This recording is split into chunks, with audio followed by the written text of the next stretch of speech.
ये बातें हमेशा याद रखना। दोस्ती और जान पहचान बनाने में हमेशा सावधान बरतनी चाहिए, क्योंकि दोस्त एक तरह से किसी के आंतरिक झुकाव और प्रवृत्ति का विस्तार होते हैं। जहाँ ये 5 व्यक्ति ना हो, वहाँ एक भी दिन न रुके। पहला, एक धनी व्यक्ति। दूसरा, एक वैदिक विद्या में पारंगत ब्राह्मण। और तीसरा, एक राजा, एक नदी और एक वैद्य।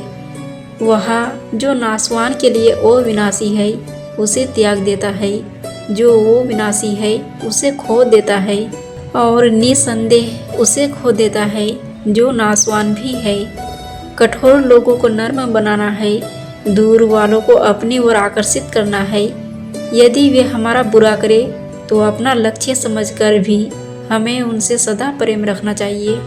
ज्ञान पवित्र कामधेनु के समान है और उस वृक्ष के समान है जो हर मौसम में फल देता है।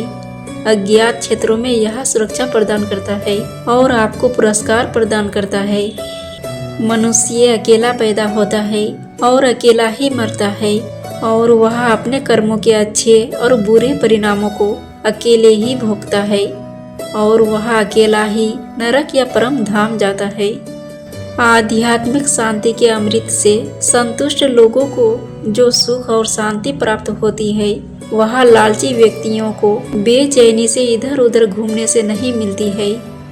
ब्राह्मण की ताकत उसकी विद्या में है, एक राजा की ताकत उसकी सेना में है, एक वेश्या की ताकत उसके धन में है, और एक शूद्र की ताकत उसकी सेवा के दृष्टिकोण में है। एक उत्कृष्ट बात जो शेर से सीखी जा सकती है वह यह है कि मनुष्य जो कुछ भी करने का इरादा रखता है उसे पूरे दिल और जोरदार प्रयास के साथ करना चाहिए।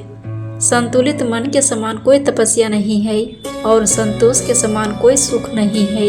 लोभ जैसा कोई रोग नहीं और दया जैसा कोई पुण्य नहीं। अपमानित होकर इस जीवन को सुरक्षित रखने से तो मर जाना ही अच्छा है। प्राणों की हानि क्षण भर का दुख देती है, परंतु अपमान जीवन में प्रतिदिन दुख लाता है। ज्ञान को व्यवहार में लाए बिना खो जाता है, अज्ञानता के कारण मनुष्य खो जाता है। एक सेनापति के बिना एक सेना खो जाती है और एक स्त्री पति के बिना खो जाती है। जिसका ज्ञान किताबों तक ही सीमित है और जिसका धन दूसरों के कब्जे में है, वह जरूरत पड़ने पर ना तो ज्ञान का उपयोग कर सकता है और ना ही धन का। कई बुरी आदत अति भोग के माध्यम से विकसित की जाती है और बहुत से एक अच्छी सजा से। इसलिए अपने बेटे के साथ साथ अपने शिष्य को भी मारो और उन्हें कभी शामिल न करो। एक लालची व्यक्ति को धन की पेशकश करके उसके सामने एक अभिमानी व्यक्ति को ढक कर जीता जा सकता है। मूर्ख को अनुनय विनय से जीता जा सकता है और ज्ञानी को सत्य से ही जीता जा सकता है। मनुष्य को ऐसे स्थान पर नहीं रहना चाहिए जहाँ लोग कानून से डरते नहीं हैं, बेशर्म है, और जहाँ चतुर लोग नहीं हैं, जहाँ लोगों में दया की कमी है और जहाँ कोई रचनात्मक या कला नहीं है। ब्राह्मण अपने संरक्षकों को उनसे भिक्षा प्राप्त करने के बाद छोड़ देना चाहिए।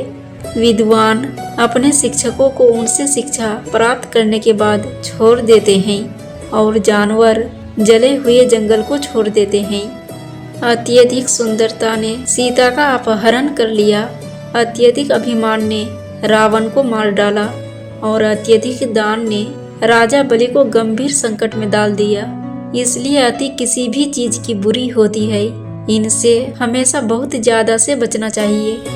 एक बुद्धिमान व्यक्ति को एक सम्मानित परिवार की लड़की से शादी करनी चाहिए, भले ही वह कुरूप हो। उसे अपनी सुंदरता के कारण नीच जाति के व्यक्ति से विवाह नहीं करना चाहिए। समान स्थिति वाले परिवार में शादी करना बेहतर है। एक बार मनुष्य की महत्वाकांक्षा जागृत हो जाए तो उसे कोई नहीं रोक सकता। एक व्यापारी के लिए कोई देश बहुत दूर नहीं हो सकता। एक बुद्धिमान के लिए विदेश जैसी कोई चीज नहीं होती है। वह जहाँ भी जाता है घर पर होता है। जो व्यक्ति भविष्य में आने वाली परेशानियों से अवगत होता है और अपनी बुद्धि से उनका सामना करता है वह हमेशा सुखी रहता है, और जो मनुष्य अच्छे दिनों की बाट जोहते हुए निष्क्रिय अर्थात बिना काम किए रहता है वह अपना प्राण खोएगा।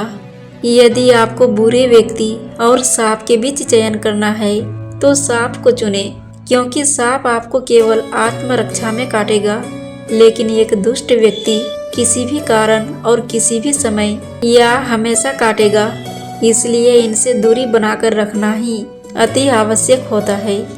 कुछ लोग वीडियो को इग्नोर कर देते हैं और अपने जीवन से जुड़ी बेहतरीन जानकारियां छोड़ जाते हैं। कृपया आपसे मेरी प्रार्थना है कि मेरा मनोबल बढ़ाने के लिए वीडियो को लाइक, कमेंट और शेयर करना ना भूलें।